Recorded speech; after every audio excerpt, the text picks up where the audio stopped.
members of the faculty, students, alumni, friends, distinguished guests, it's with pleasure that I welcome you to the installation of Professor Philip G. Shrag as the Delaney Family Professor of Public Interest Law. I'd like to extend a special welcome to April McLean Delaney and John Delaney, their friends and family, and Professor Shrag's wife, Professor Lisa Lehrman, and their family and friends who have joined us today. Welcome all. In just a few moments, Professor Richard Lazarus will introduce Professor Shrag, but first, let me take a moment to recognize April and John for their continued support and commitment to Georgetown. You may know that John serves on the university's Board of Directors and April on the Law Center's Board of Visitors. They're generous contributors to both the university and the Law Center, and a portion of their most recent leadership gift created the endowed professorship we are inaugurating today. And I should also note that they met as law students at Georgetown, and I think it's fair to say their partnership has borne fruit. Please join me in thanking April and John for their generosity. Would you stand, please?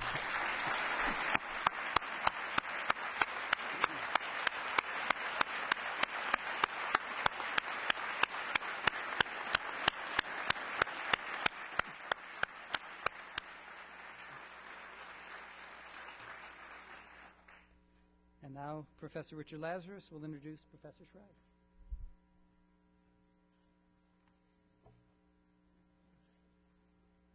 If not for a miscalculation that Phil made half a century ago, Georgetown might today be honoring him for the enormous contributions he had made to protect the nation's environment. During the summer of 1958, Phil, a high school junior, faced a choice. He had been selected to go to Columbia University's summer high school science camp. The camp was federally funded as part of the United States response to the Soviet Union's launch of Sputnik during the fall of 1957. Phil going to summer camp, in other words, was our nation's response to Sputnik.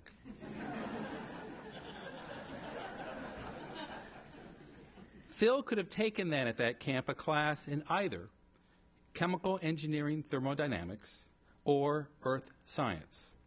Phil chose chemical engineering thermodynamics. It was a disaster. There were 20 students in the class, and Phil finished 19 out of 20. And thus was launched the career of yet another public interest lawyer and law professor.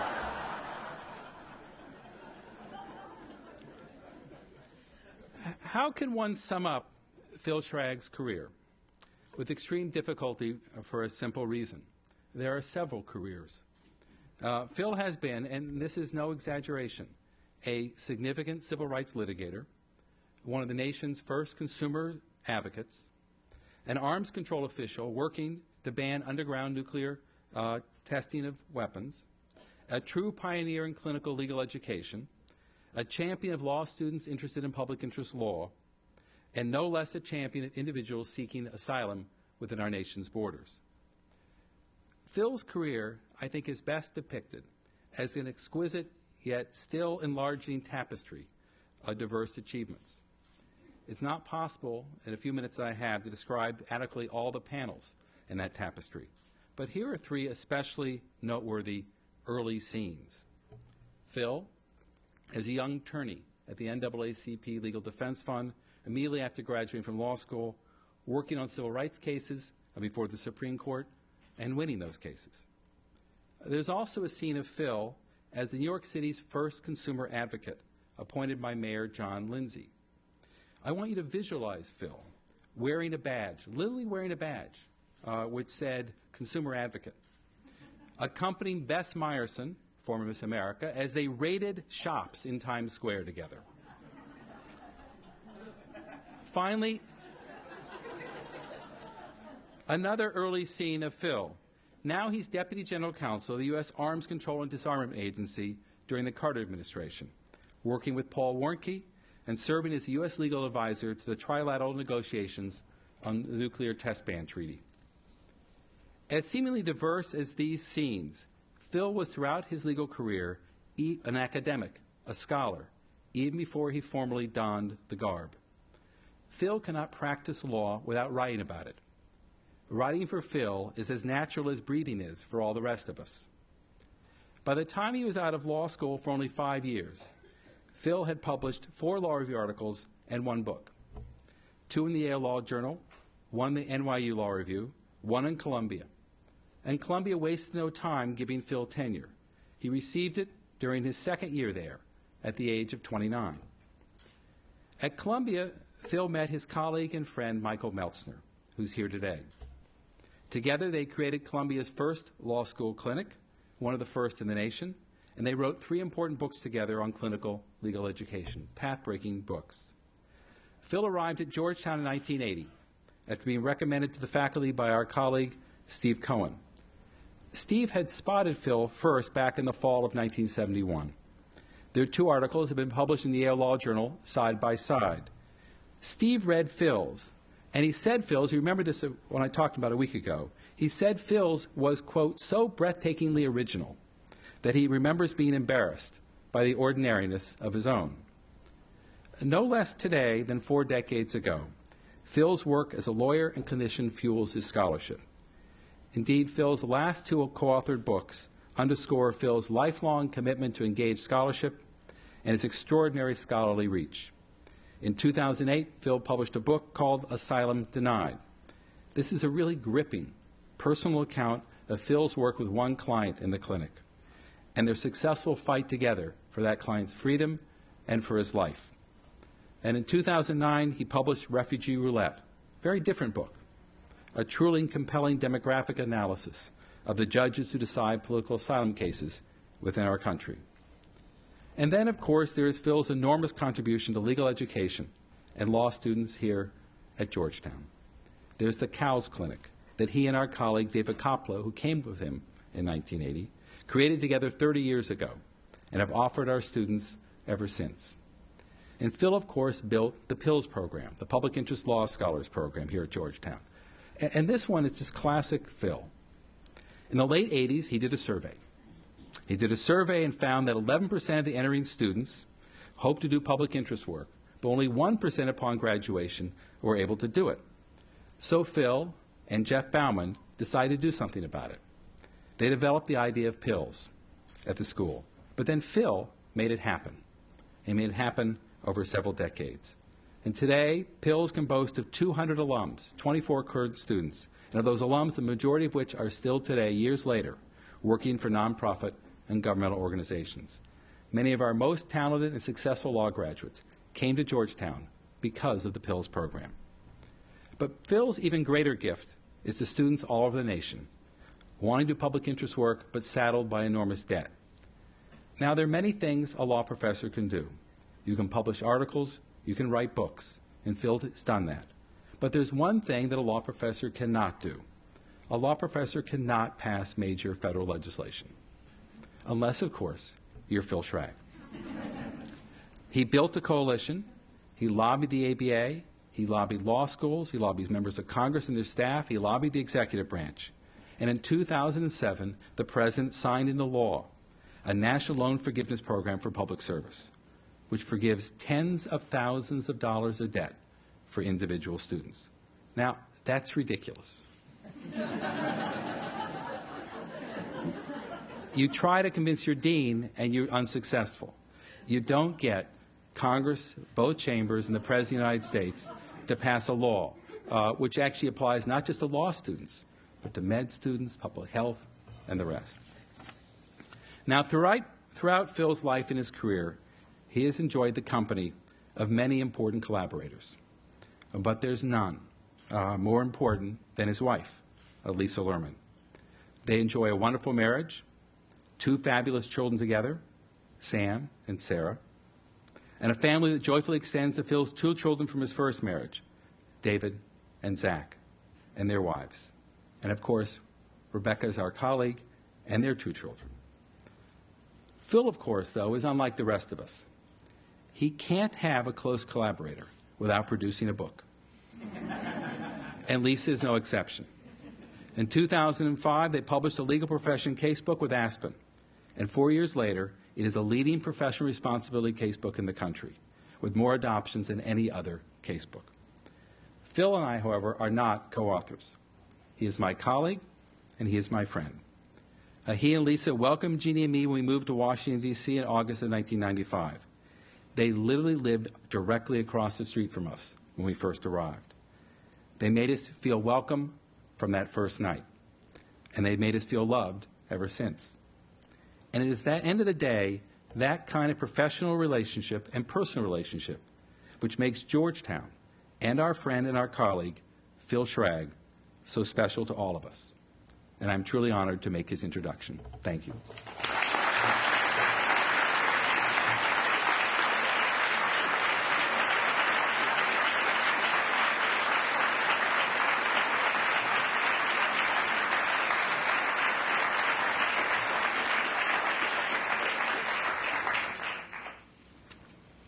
Thanks, Richie. It's now my great honor to confer the Delaney Family Professorship of Public Interest Law on Professor Philip G. Shrag, and to mark the special occasion by presenting him with this engraved medal. Phil, the podium is yours.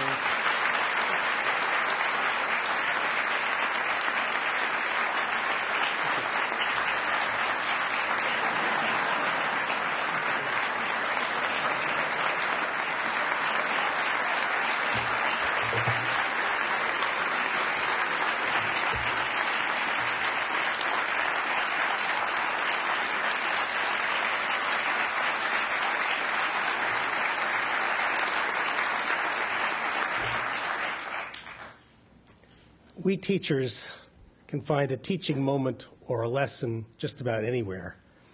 And in this introduction, I think there is a lesson for my colleagues, which is that if Dean Aleinikoff or any future dean ever invites you into his office and offers you a chair, hold out. Don't accept immediately. Insist, as a condition of your acceptance, that Richard Lazarus be your introducer.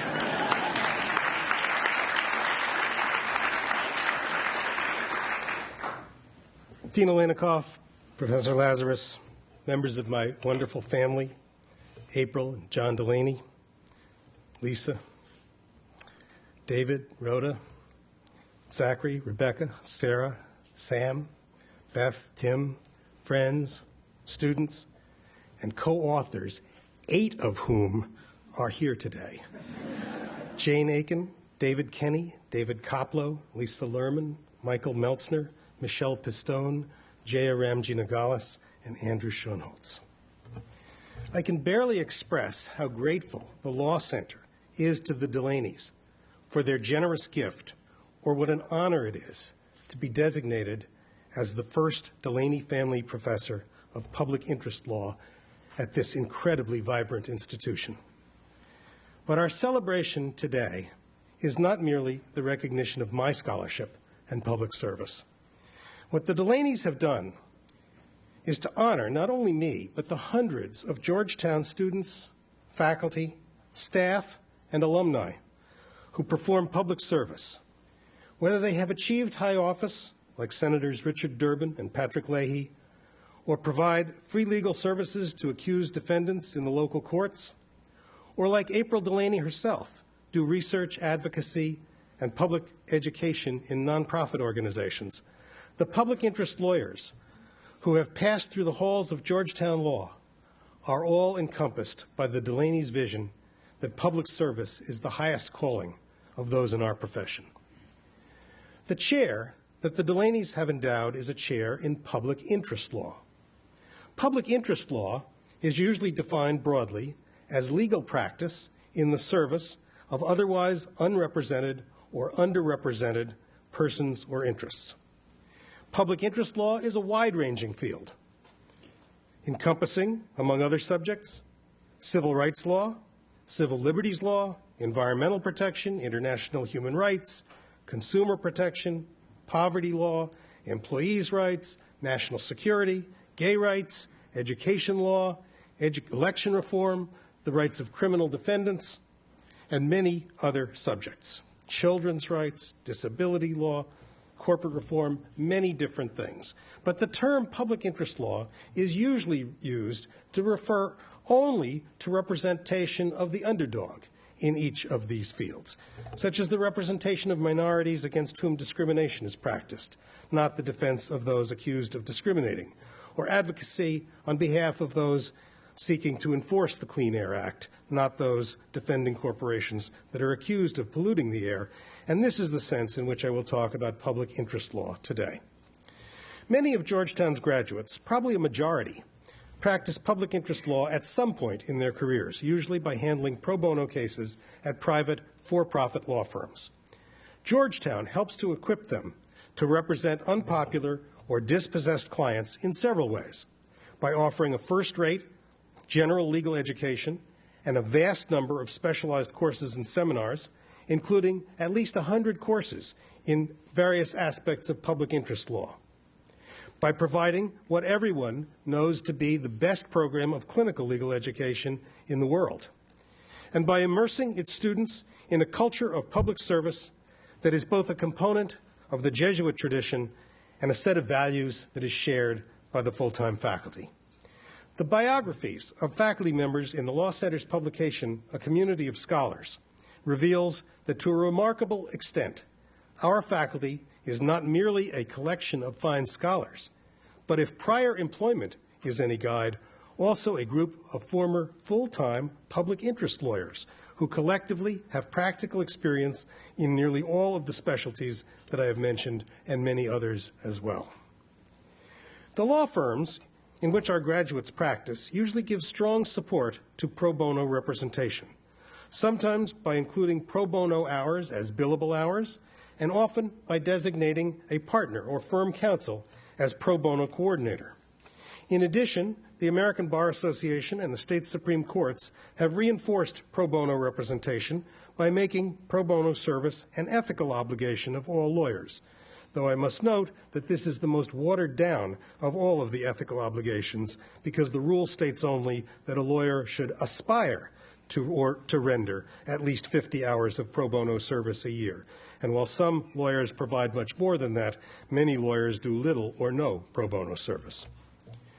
Although most of our graduates either do full-time public service for a year or two before entering the private sector, or occasional pro bono representation while in law firms, a small minority of our graduates devote most or all of their careers to public service, and these graduates define themselves as full-time public interest lawyers. They spend their entire working lives at nonprofit organizations, in government agencies, or both. They do so at significant financial sacrifice because virtually all of them could have had higher-paying private sector careers if they had wanted them. They are aware that the salary gaps between the private sector and the public sector appear large and that the gap seems to increase all the time. When I graduated from law school, the best-paying law firms offered about twice the starting salary of legal aid lawyers. By 2008, the National Association of Law Placement, or NALP, tells us median starting salaries in firms with more than 500 lawyers had reached $145,000, with some paying $160,000, while civil legal aid lawyers began at a median salary of only $40,000, a 4-to-1 ratio. In addition, the rate of increase of starting salaries in the private sector continued to outpace the rate in the public sector. Median large firm starting salaries went up by 20% between 2004 and 2008, while median starting salaries for lawyers at non-governmental organizations, such as environmental groups, went up by only 12% over the same period of time. I teach first-year, first-semester students every fall. And in their first week of law school, I survey them about what they want to do with the law degrees that they will receive. Usually, the plurality response is that they do not know. They have come to law school in part to find out their options. Some of these undecided students are in the room today. I imagine that given the gap in starting salaries between the private sector jobs and the public sector jobs, some of them must wonder why anyone chooses to make a career in public interest law. And some don't give this option more than a fleeting thought. It is primarily to these undecided students that I want to address my remarks today. My point is not to denigrate private sector employment, because without it, we would have no economy, and we certainly would lack alumni who can endow professorships. or provide other support for the education of future leaders of society. Rather, my purpose is to suggest that there are at least 10 sound reasons for giving serious consideration to becoming a public interest career lawyer. The first reason to become a public interest lawyer pertains to the colleagues who are likely to surround you. Almost no one drifts into public interest law. Lawyers choose this work because they believe in causes, and they know that those around them share their basic value systems. As a result, public interest law offices are places where the lawyers and also the support staff have a shared mission which produces a high degree of camaraderie. This may be somewhat less true in large government agencies than in public defender offices or in centers that defend unpopular interests, such as those that represent Guantanamo detainees or undocumented immigrants, or those that advocate for the legalization of marijuana. But in general, public interest offices are characterized by cooperation rather than competition, by the friendly social relationships that emerge from a shared enterprise, and by collective celebrations of victories and anguish over defeats. A byproduct of the shared mission is that in many public interest organizations, new lawyers are able to receive outstanding mentoring. This second advantage of public service may seem surprising because large corporate law firms have long advertised mentoring as a reason to start one's career in the private sector. Unfortunately, as law firms have increasingly become competitive business organizations and their character as guilds has melted away, mentoring in large law firms has become less available than it used to be. But in public interest organizations, solid peer mentoring is a business necessity because their work would collapse without it. I have been teaching civil procedure for more than 20 years, but my knowledge of how lawsuits are conducted and of the interaction among doctrine, strategy, and ethics in civil litigation stems largely from what I learned from William Bennett Turner, who had the office next to mine at the NAACP Legal Defense Fund in the late 1960s. I arrived at the fund with little more than a 3-year-old fading memory of my own law school civil procedure course, and I was expected to initiate and conduct lawsuits that would push the boundaries of civil rights and poverty law. I had never seen a complaint. I had never sat in on a deposition. I had never answered an interrogatory. Turner had graduated from law school shortly before I did, but he spent hours showing me the ropes, and he stuck with me for 3 years until I had a good feel for what I was doing and was able to assist others. That is the experience that is often repeated at public interest enterprises, most of which are small enough to be more like families than like corporations. Shortly after he taught me, incidentally, Turner went on to handle a 10-year lawsuit that radically improved the conditions of confinement in the Texas prison system.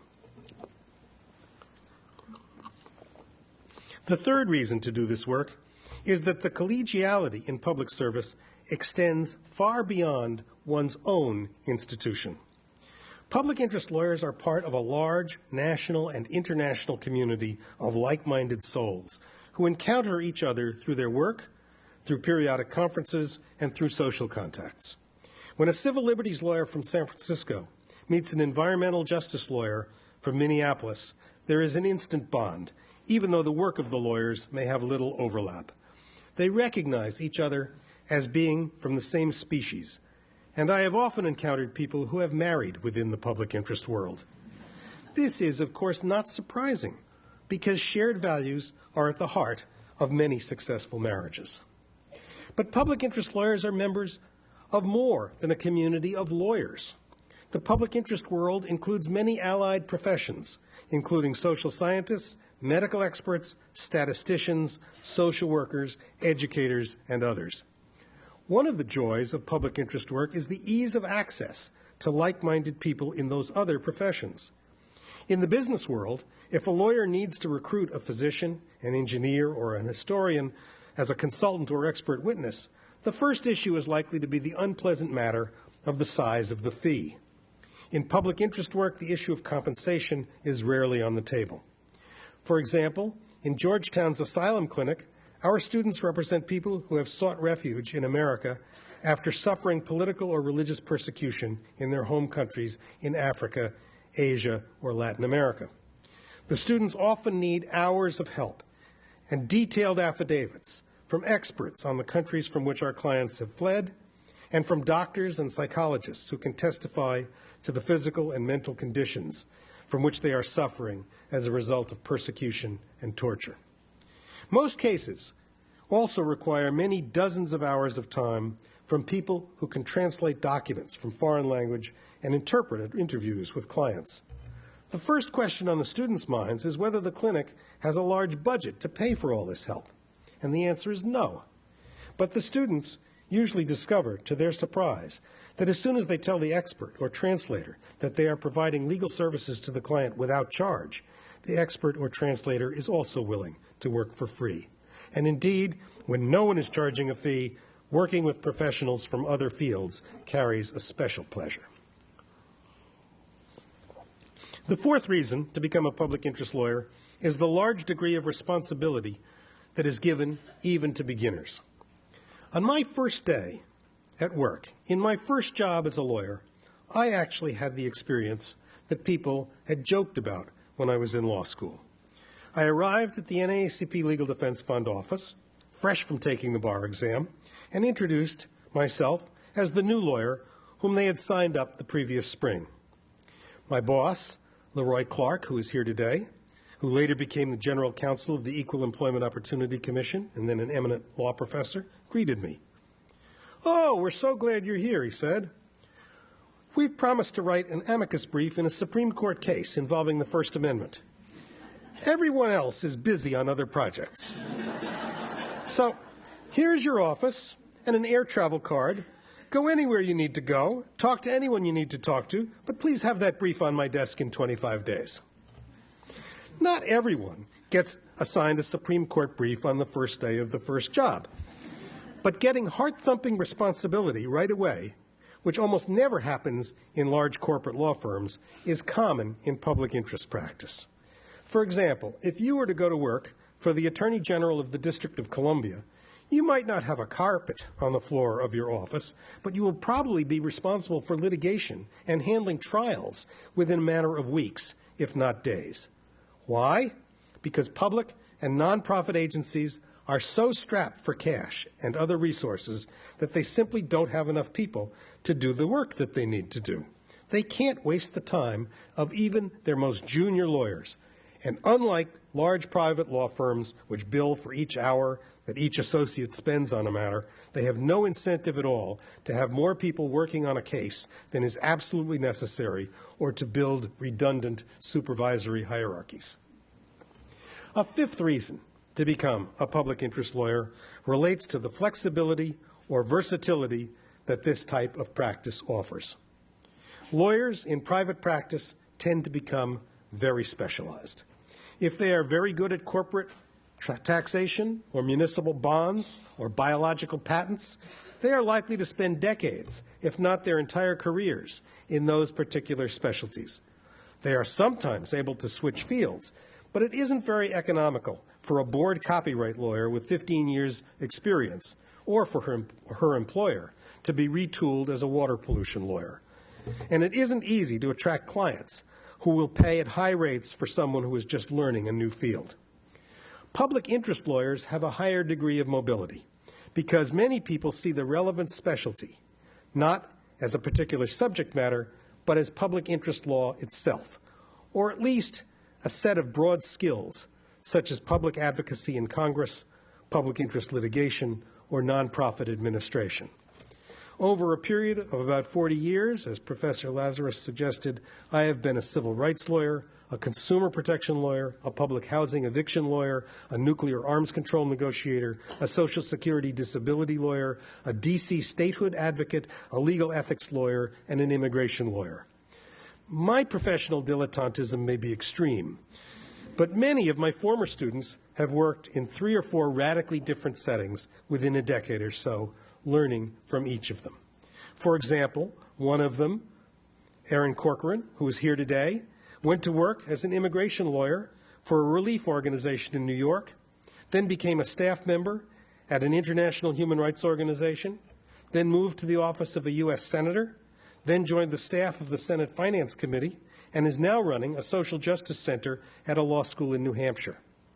Another of my students started her professional life at a traditional human rights organization, then started her own organization, Witness, which has trained human rights workers around the world to make video documentaries of abuses in their countries, and she is now the director of a new organization in a completely new field for her, One Sky, an organization that is seeking international solutions to the problem of global warming. Now, here's a surprising sixth reason to become a public interest lawyer. You might do it for the money. While starting and ending salaries are higher in the largest law firms than in public service, not everyone starts in a large law firm, especially these days. And even in better times, because of their pyramid structure, very few people end up in them. On the other hand, median public service incomes may be a lot closer to median private firm incomes than many people realize. The disconnect between perception and reality comes about for two reasons. First, many students focus on the top starting salaries that the biggest firms pay rather than the median private sector salaries. Second, most graduating students compare only starting salaries, which I described earlier. Very few graduates who contemplate public service even inquire how much the lawyers earn in their 5th year or their 10th year at the organizations in which the graduates are interested. And very few organizations offer this information to potential recruits. In fact, about 10 years ago, when I tried to survey major public interest organizations about what incoming lawyers might expect to earn in 5 years, even most of the senior lawyers that I talked to had no idea. They didn't know the salaries of everyone in the organization, of anyone in the organization, in fact, other than themselves. And the executive directors were loath to provide numbers because future raises depended on future fundraising, making historical raise statistics unreliable. But it seems that starting salaries in the nonprofit world are artificially low, because those low salaries are used to test commitment and enthusiasm. And that once a lawyer has been at work at such an organization for a year or two, annual percentage increases are likely to be higher than in many law firms, making it possible to earn quite a decent living after a while. In government service, for example, raises are fairly reliable and also substantial. A lawyer who starts life in the federal government in Washington, D.C., at the GS-11 level, begins with a salary of $61,000. That lawyer will be earning $70,000 at the end of 5 years, even if the GS scale is not adjusted for inflation, which periodically occurs, and even if she has not had a single promotion to a higher GS level. With promotions, that salary at the end of 5 years can be $121,000. The current ceiling on the salary of a federal government lawyer who is not in a senior executive position is $153,000, far below what large law firm partners take home, but enough for most such lawyers to live uncomfortably and to raise a family, particularly if the family has 2 wage earners. And of course, these days, when nearly 10,000 private sector lawyers have been laid off since the beginning of 2008, a government job may be a lot more secure than a job in a private firm. In addition, public interest lawyers are often eligible for substantial student loan forgiveness programs from law schools, states, and now the federal government, making their real income significantly higher than their salaries. And loan forgiveness under these programs is tax exempt. The 7th advantage of a career in public service is that you can have a life outside your office. A substantial literature documents the unpleasant fact that while large law firms pay double salaries, they require associates and also many partners to work nearly double hours. Work weeks of 66 hours to 72 hours are common in these firms, making it very difficult for associates to enjoy the company of spouses or children or to have hobbies, recreation, or leisure. Smaller law firms require fewer hours at the office, but many lawyers in such firms find themselves spending nearly all their time working because they have to spend so much time cultivating potential clients at community meetings and social events. Many public interest lawyers work very long hours when projects are white hot, but at other times they have schedules that are more similar to those of other white-collar workers, with correspondingly greater ability to have close relationships with family members and lives that are balanced between work, play, and rest. I don't want to overstate the point, but there is a certain deep truth to the game of careers that most of us played as children, or for us older folks, played with our children. In that game, hearts represent happiness, stars represent fame, and dollars represent, well, dollars. To win the game, you have to get to 60. But early in your simulated life, you must commit on paper to the precise balance of hearts, stars, and dollars that you will seek to get to that number. The game teaches that there are often trade-offs in life among happiness, fame, and money, and that early decisions may determine one's future balance among these categories. Surveys of lawyers show that the trade-offs are real, and that while those who represent private corporations tend to collect the most dollars, public interest lawyers are, on the whole, a happier group of people. A higher proportion of them achieve some sort of fame as well in their own communities, if not nationally or internationally. I have saved for last the 3 best reasons for becoming a public interest lawyer. Reason number 8 is that except in certain large government bureaucracies, the work is rarely routine. Public interest lawyers get to work on cutting-edge issues all the time. That's the very nature of public interest work. It is law reforming, a challenge to the status quo. Take any headline. Who has been the leader in seeking habeas corpus relief for Guantanamo detainees? The Center for Constitutional Rights, a public interest organization. Who has represented the government's interest in preventing their release? The Department of Justice, a public interest organization. Who is inventing a new system of health care for the United States? Lawyers on the staffs of the House and Senate committees, which are public interest organizations. Who are the people trying to fix the financial and economic systems that are in crisis? Lawyers, as well as economists, in the Treasury Department, a public interest organization. Who are the people at the forefront of the battle to end capital punishment? Public interest lawyers at organizations across the country, including several who are Georgetown alumni and teachers, some of whom are in this room. Who was the plaintiff in the Massachusetts State Supreme Court that broke open gay marriage in America? One of my former students. Who defended traditional marriage in that case? Lawyers working at the Office of the Attorney General of Massachusetts, a public interest organization. Who has put together a coalition of 425 organizations to lobby Congress for legislation to slow down global warming? Another one of my former students. Who are the people in the forefront of litigation that is defining how free and open the Internet will be? Several more of my former students. Open any newspaper. Of course, there's news every day about the work of lawyers for corporations and other business entities. But look at the main headlines, and you will find much more news involving the work of public interest lawyers, because they work every day on the issues that make national and international news.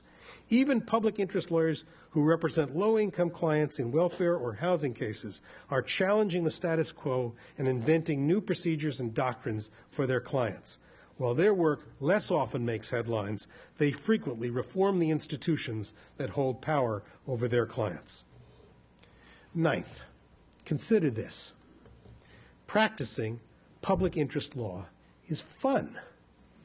It's fun because when they are successful, public interest lawyers usually turn the tables on more powerful institutions. And it's fun because upsetting the status quo forces you to be creative and innovative. Think about it.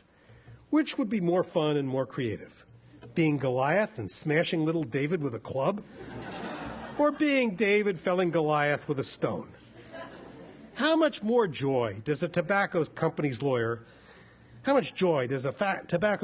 get out of defeating a widow who sued the corporation after her husband died of lung cancer? On the other hand, what was the pleasure level of the state attorneys general who won the first cases ever against the tobacco industry? With apologies to the OPIC staff, who have heard this story once before, let me offer you a personal account. from my 4th year as a lawyer when I worked at the New York City Department of Consumer Affairs. A company that I will call Foolproof Alarms was having salesmen go door to door to sell burglar alarm systems, often to robbery victims, using fraudulent statements to persuade them to sign installment contracts to buy the alarms. It had sold 16,000 alarms in 3 years. The customers obligated themselves to pay $500 in monthly installments for alarms that were worth only $75. The customers often discovered they had been cheated and stopped paying these monthly payments, and the company sued them so frequently that it was the 5th most frequent litigant in New York City's courts.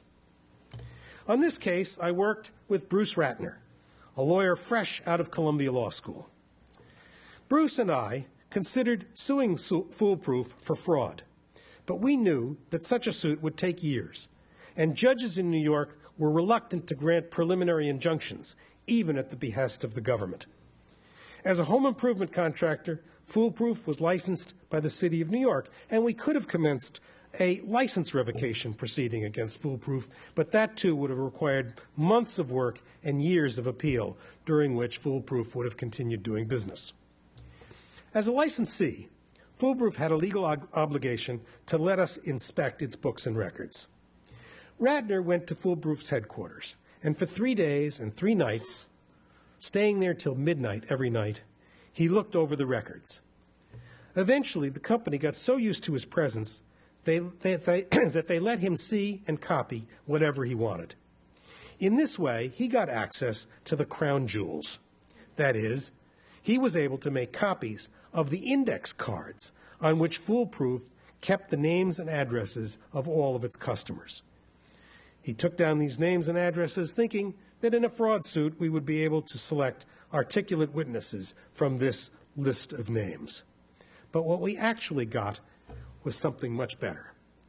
A New York state law required all door-to-door salesmen to give customers a pre-addressed card that they could mail to the seller within 3 days to cancel a door-to-door sale, such as a sale of one of these burglar alarms. If they provided the card, the right to cancel lasted only 3 days. But if they failed to provide the card at the time of the sale, the right to cancel lasted until 3 days after the card was provided. And the seller would then have to return all prior payments to a customer who had canceled. We thought that maybe Foolproof had not given out these cards, in which case thousands of defrauded consumers could still cancel their contracts. On that assumption, we prepared thousands of notices of the right to cancel, with pre-stamped postcards that would cancel the contracts. We also prepared covering letters about the true value of the alarms, and we addressed them to the thousands of people whose names and addresses were on the index cards. If most of them responded by canceling, Foolproof would have no accounts receivable for them, and it would have to make enormous refunds. Because it was cash short and its credit would be ruined, it would have to go out of business, and it wouldn't be able to sue anyone anymore.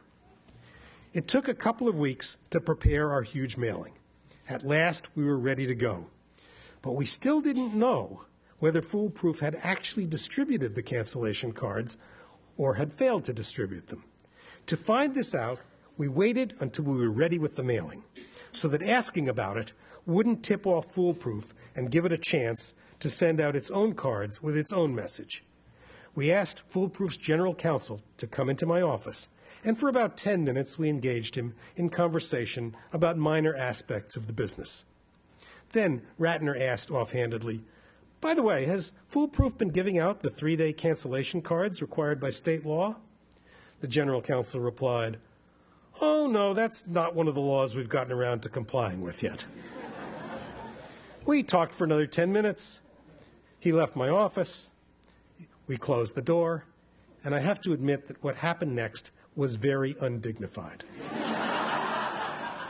When the door closed, Bruce and I quite literally danced around the office. When we finished dancing, we visited the mailbox. Vast numbers of customers canceled their contracts. Foolproof's economic conditions spiraled downward in the following weeks as the company staggered under the effects of having to make the refunds.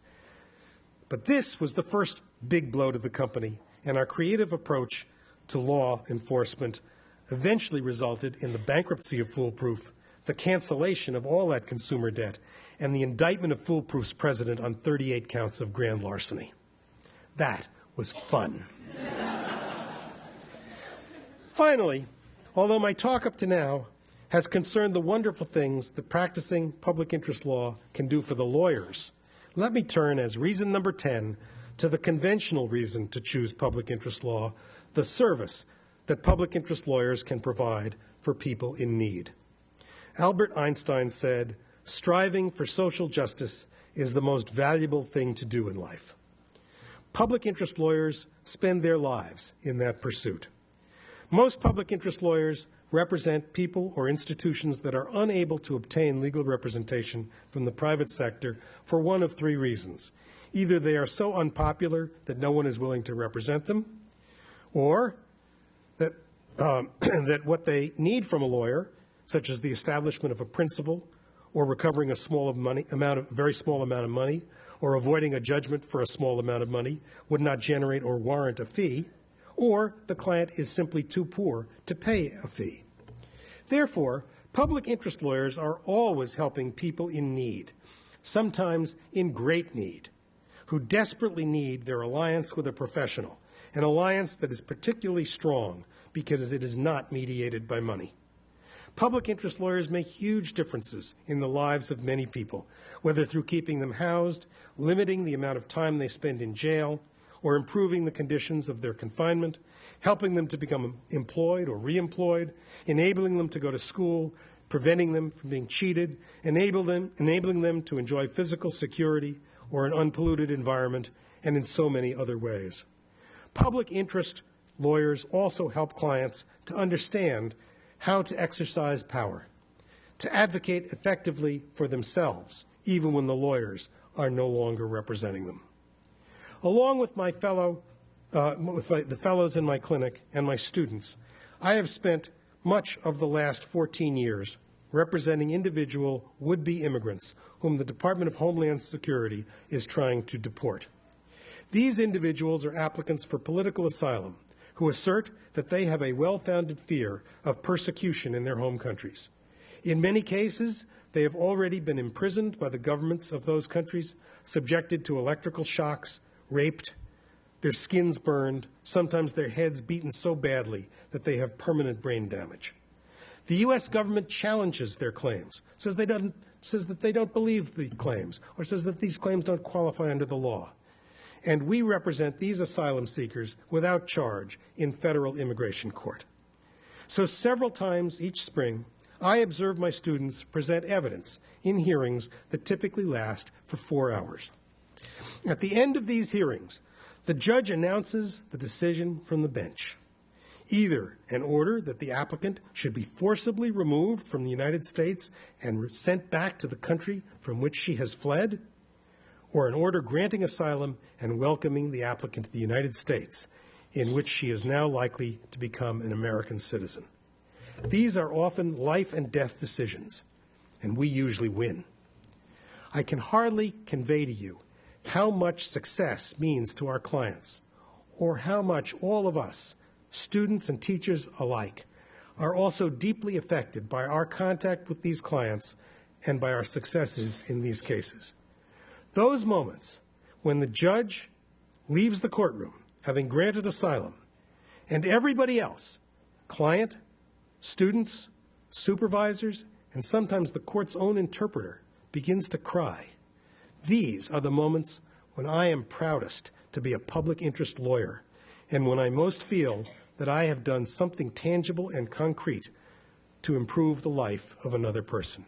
So, I say to my students who are here today, whether you do public service as a part-time pro bono activity or as a life's mission, I hope that many of you will experience the incredible satisfaction of providing service to people who need it and cannot pay for it.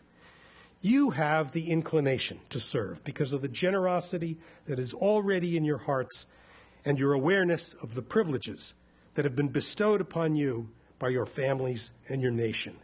And in a very short time, you will have the ability to serve the public because you will graduate with skills and insights that you are now acquiring through your studies, thanks in significant measure to the Delaney family and to the other wonderful friends and alumni of Georgetown Law.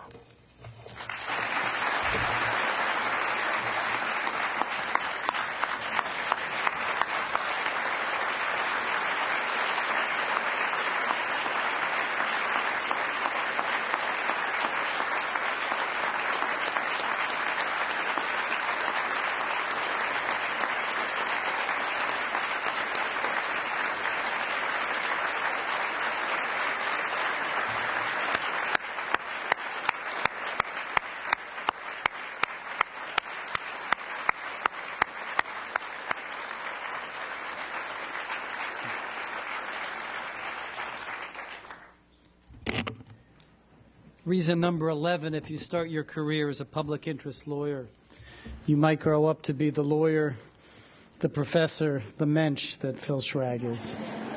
Thank you, Phil.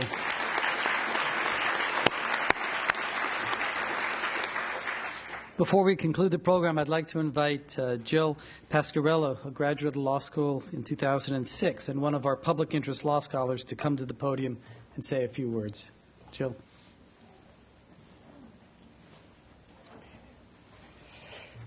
I'm actually a third year at the Law Center, but the mistake is understandable because one of the reasons I'm up here is I'm particularly affected by Phil's work in my life because my older sister was also a Pills and a graduate of Georgetown. So it's in the family. I'm really thankful to have a quick moment to speak because I want to express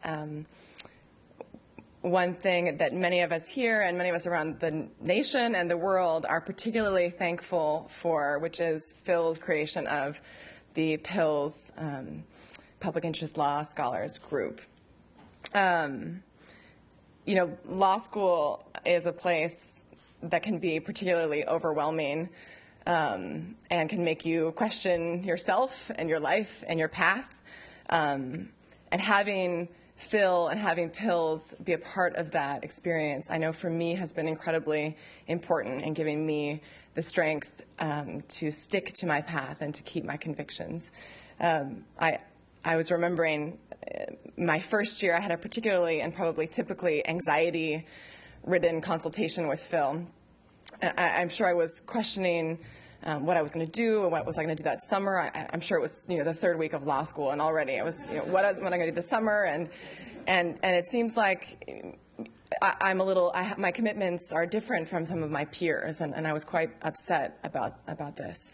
And Phil gave advice, and I think gave me a number of people to talk to, reach out to, you know, classes to take, alumni to reach out to, and I left the meeting feeling like he didn't really get the anxiety. He hadn't responded in the way that I had hoped. And I sort of felt, you know, he was almost dismissive of it. But, you know, I was thankful for the help. You know, as I enter my third year, I sort of look back on that and realize that it wasn't dismissive at all. It's one of the great gifts that Phil has given to us, which is his certainty that we will find our path, that we will stay on our path, that law school is the right place for us, that we'll use the law to forward justice and equality, which is why so many of us came to law school, and so many of my peers in the public interest group came to law school. Having that certainty over the last 2 years has been so important to me, and I know to my peers. And one of the reasons I know that it's been important to my peers is because when Phil told us last spring, that he was stepping down from his formal role as our fearless leader of the Pills group, I think we called him last year, we solicited, we reached out to the alumni and made sure that they knew he was stepping down, and we solicited their thoughts and stories from Phil, about Phil and about their Pills experience. And the response was really overwhelming.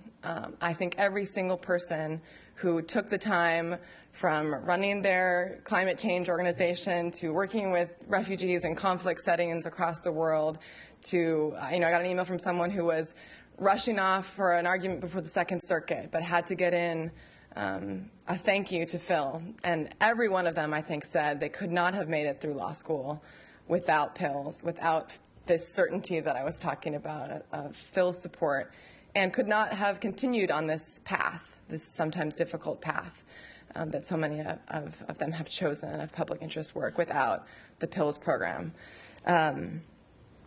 So what we did is we put the emails together in a little book so that Phil can have them. And this is a small token of our appreciation, Phil. But we really also hope that this can serve as a reminder to you of all of the lives that you have touched and all of the strength that you have given us to do this important work. So thank you so much.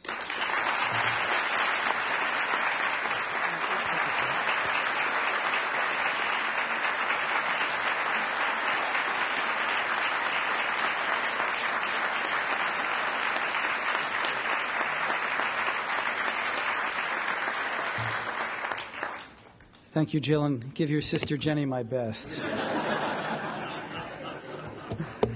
That concludes our program. We invite you all to join us for a reception and to continue the celebration across the way in the Sport and Fitness Center. Thank you all for being here today.